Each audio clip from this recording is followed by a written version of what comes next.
ஆதியே துணை ஆத்ம உணவு ஆங்கில புத்தாண்டு நல்வாழ்த்துக்களை தெரிவிச்சுக்கிறேன். ஒவ்வொரு இந்த வீடியோ பார்க்குற ஒவ்வொருத்தருக்கும் இனிய புத்தாண்டு நல்வாழ்த்துக்கள். இனிய புத்தாண்டு நல்லாண்டில் வந்துட்டு நான் நமக்கு இன்னைக்கு ஒரு சிறிய அளவில் ஒரு முன்னேற்றம் கூட நமக்கு பெரிய வெற்றியை கொடுக்கும். அதனால நம்ம சிறிய வெற்றி தானே அப்படின்னு சொல்லிட்டு நம்ம துவண்டு போகாமல் அதை தொடர்ந்து அதில் வந்து நம்ம பயணிச்சுட்டே இருக்கணும். வீழ்ந்தாலும் நம்மளால் எழ முடியும் அப்படிங்கிற நம்பிக்கையை நமக்குள்ளே வளர்த்துக்கணும். அப்பொழுதுதான் பார்த்தீங்கன்னா நமக்கு வந்து ஒரு இறை உணர்வு நமக்கு ஏற்படும். ஏன்னா நமக்குள்ளே இருக்க இறை சக்தியானது நம்மளை வீழ விடாமல் நம்மளை மீண்டும் மீண்டும் நம்மளை அந்த தடைகளை அகற்றி வீர் கொண்டு எழச்சியும் அப்படிங்கிற நம்பிக்கையை வந்து நம்ம எப்போவுமே வளர்த்துக்கிட்டே இருக்கணும். அப்பொழுது பார்த்திங்கன்னா நமக்கு எந்த பெரிய தோல்வியுமே நமக்கு பெருசாக தோல்வியாகவே தெரியாது. அதே மாதிரி அதை கூட போராடக்கூடிய மனப்பான்மையும் நம்ம அதை ஜெயிக்கக்கூடிய உத்வேகமும் நமக்கு கிடைக்கும். அதனால நம்ம அதை கரெக்டாக நம்ம நிச்சயமாக ஃபாலோ பண்ணணும். அது மாதிரி எந்த உறவுகளாக இருக்கட்டும், எந்த ஒரு நபராக இருக்கட்டும், நாம் ஒருத்தருக்கு செய்கிறோம், உதவி செஞ்சாலும் சரி, நம்ம உதவிகளை பெற்றுக்கிட்டாலுமே நம்ம அது தொடர்ந்து நீடிச்சு இருக்கணும். அப்படின்னா நம்ம அதுக்கு என்ன பண்ணணும் அப்படின்னு பார்த்தீங்கன்னா, அதாவது நன்றி உணர்வோடு அது நம்ம நினைக்கணும். அதே மாதிரி பாராட்டவும் செய்யணும். நன்றி உணர்வோடு நினைத்து பாராட்டும் பொழுது மட்டுமே நம்ம உதவியை பெற்றுக்கிட்டோம் அப்படின்னா அது நமக்கு தொடர்ந்து நம்ம கிடைச்சிக்கிட்டு இருக்கும். அப்படி இல்லாத பட்சத்தில் நமக்கு அது தொடர்பு வராமல் போகிறதுக்கு நிறைய வாய்ப்புகள் உருவாக்கப்படும். அதே மாதிரி தான் நமக்கு எப்போவுமே பார்த்திங்கன்னா நம்ம ஒரு காரியத்தில் வெற்றி அடையணும், ஜெயிக்கணும் அப்படின்னா நம்ம எல்லாருக்கிட்டையும் அதை சொல்லிக்கிட்டே இருக்கக்கூடாது. இப்போ வந்து மண்ணுக்குள்ளே வந்து விதை போட்டால் அது முளைச்சி வரும். அதே வெளியில் போடும் பொழுது அது என்ன ஆகும், அது வந்து பறவைகள் சாப்பிட்டு போயிடும். அதே மாதிரி தான் நம்ம வந்து எந்த ஒரு விஷயத்தையும் செஞ்சு காமிக்கணுமே ஒழிய சொல்லிக்கிட்டே தெரியக்கூடாது. அந்த பண்பை வந்து நம்ம மாற்றி அமைச்சுக்கிட்டோம் அப்படின்னா எப்போவுமே நமக்கு வெற்றி மட்டுமே நமக்கு நிரந்தரமாகவும் நிச்சயமாகவும் இருக்கும்.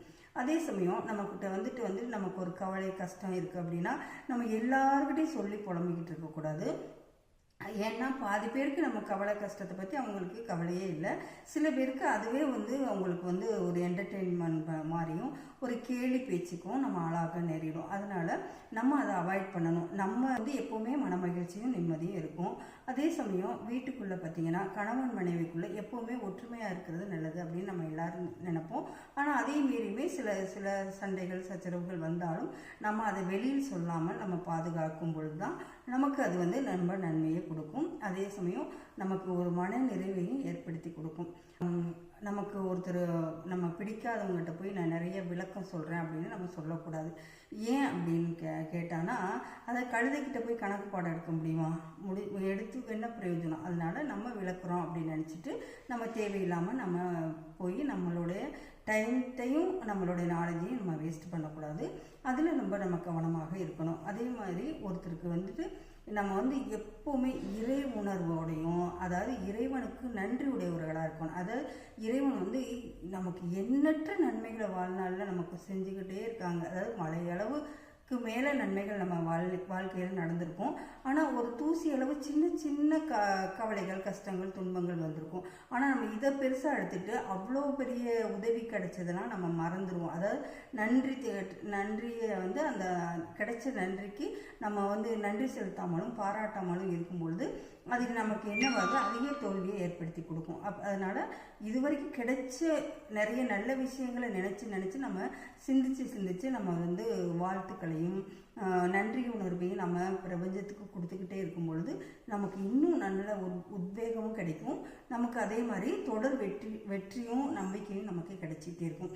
இந்த மாதிரி சில விஷயங்களெல்லாம் நம்ம தொடர்ந்து நம்ம ஃபாலோ பண்ணிக்கிட்டே வந்தோம் அப்படின்னா இந்த வருடம் மட்டும் இல்லை, எல்லா வருடமுமே ரொம்ப இன்பமான ஒரு வெற்றிகரமான ஒரு வருடமாக எல்லோருக்கும் அமையும் அப்படிங்கிறத நம்ம தெரிஞ்சுக்கிட்டு நம்ம ஃபாலோ பண்ணோம் அப்படின்னா மிகுந்த நன்மையை பெறலாம். நன்றி. இன்புற்று வாழ்க.